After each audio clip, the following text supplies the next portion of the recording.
out something I thought you'd like. It's an engagement ring, and I'll have it in my pocket when I see you.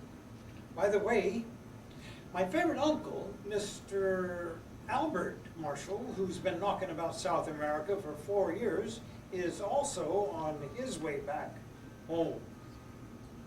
Richard and Helen's sister, Sarah, read the same letter from different continents. My Uncle Albert, he'll get it to you as soon as this letter. Darling, your aunt surely won't try to stop us from being married, will she? Until I see you, I love you, I love you, I love you. Your own Richard. Helen, what on earth does this mean? Well, Sarah, I've been meaning to tell you, but... Is that man in South America the one from the personal column? Yes, but... Oh, Helen. I know. I've been writing to him ever since last November, and we wrote oftener and oftener. And one thing led to another, and the first thing I knew... He was in love with you. Me? He's not really in love with me, Sarah.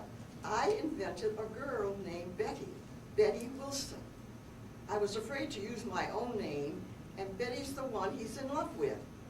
And he wants to marry her? And she's me. Oh, Sarah, what'll I do? Well, Helen, I didn't think you had it in you. How old does he think you are? 20. And you've been teaching school for 14 years? 15 in November. You're 6 years older than I am. And you're 33. But, oh, Sarah, what'll I do? I never thought anything would come of those letters, and now he'll be here. Practically any day. Oh, Sarah. Well, you got yourself into this. You'll have to get yourself out. But I... You told him your aunt's name was Helen? Yes. Aunt Helen is me. Well, all I can think of is maybe you could tell him your niece Betty went and got married to the boy in the whatever it is business. Oh, Sarah, that's it. Maybe it'll work. Maybe if I were to tell his Uncle Albert when he comes. Richard arrives in Cincinnati. Well, but I was looking for Miss Betty Wilson. Oh, I'm her aunt. Isn't she here? I have a message for her from South America. I'm sorry. Betty was married 2 weeks ago. Married? That's impossible. Why, they love each other. She told him she loved him. You're Albert Marshall, then. Did you force her to marry that flour mill man? What? Oh, no.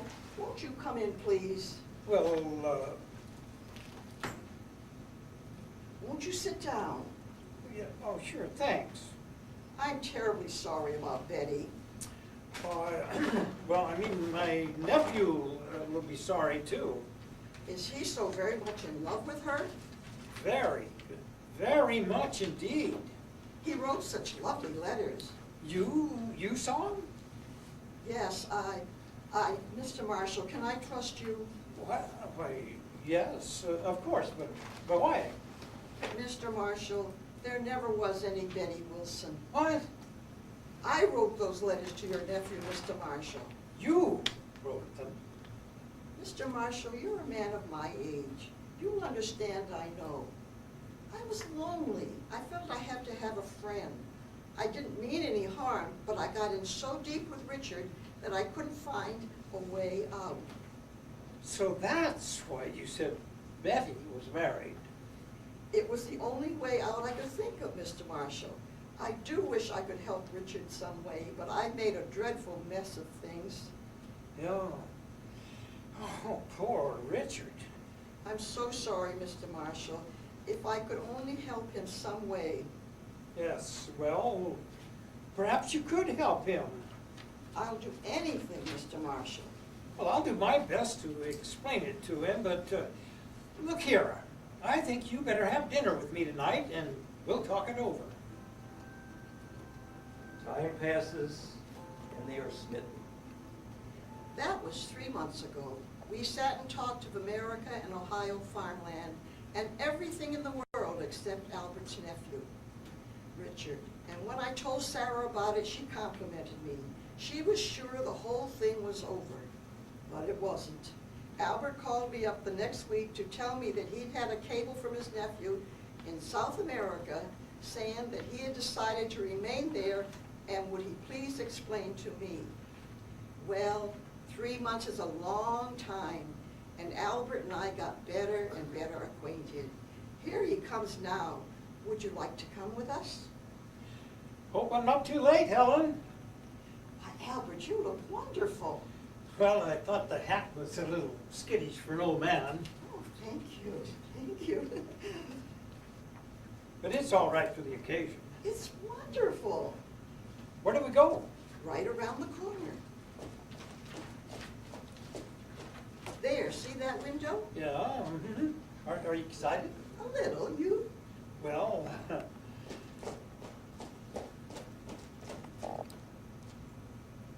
Yes, sir? well, I'd like to, I want to apply for a, Marriage license? well, how could you tell? Yes, sir, I've been here 19 years. Lady first, name, occupation, and age. Helen Wilson, school teacher, age 39. All right, you, mister? Richard Marshall. Richard Marshall? Helen, dear, I should have told you this before. I should have told you that day when I first called, when you were so honest with me. But, I started the same way you did. Helen, I was lonely too, and a young mining engineer sounded a lot more romantic than a lonely middle-aged one. Occupation? Engineer. but the photographs. I bought it right out of a photographer's window. Darling, and then I invented an uncle so I could come and see you. I see. Helen, does it really make any difference? Well, if it does, Of course it makes a difference, Albert. Now I've got to get used to calling you Richard all over again.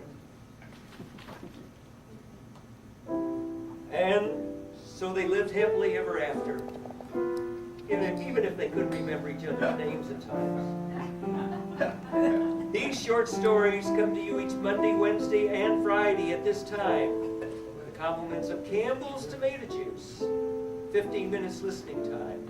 A new different story each Monday, Wednesday, and Friday.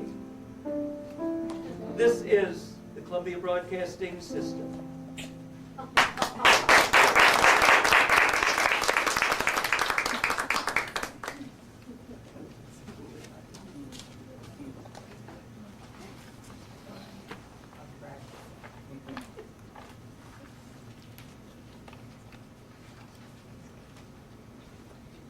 We now present another 5-minute mystery entitled My Pal Patsy.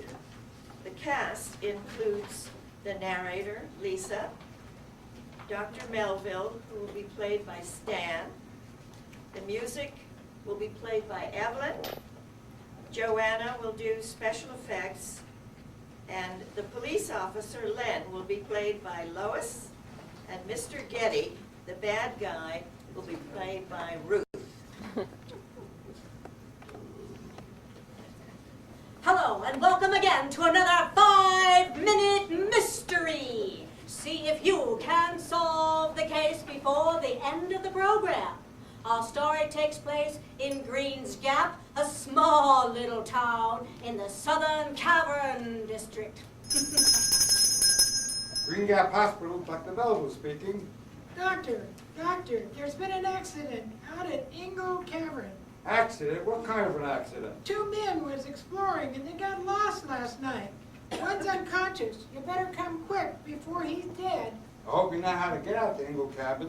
With the job of being town constable and ambulance driver, I reckon I know all there is to know about this country. Ever been in the cabin? One stop, Melville, when I was a boy. Nearly got my hide tanned off by my paw. Ingle Cavern is a mighty treacherous place. I mean, it's easy to get lost in. Not only that, Doc, it's got that cavern gas, carbon something or other.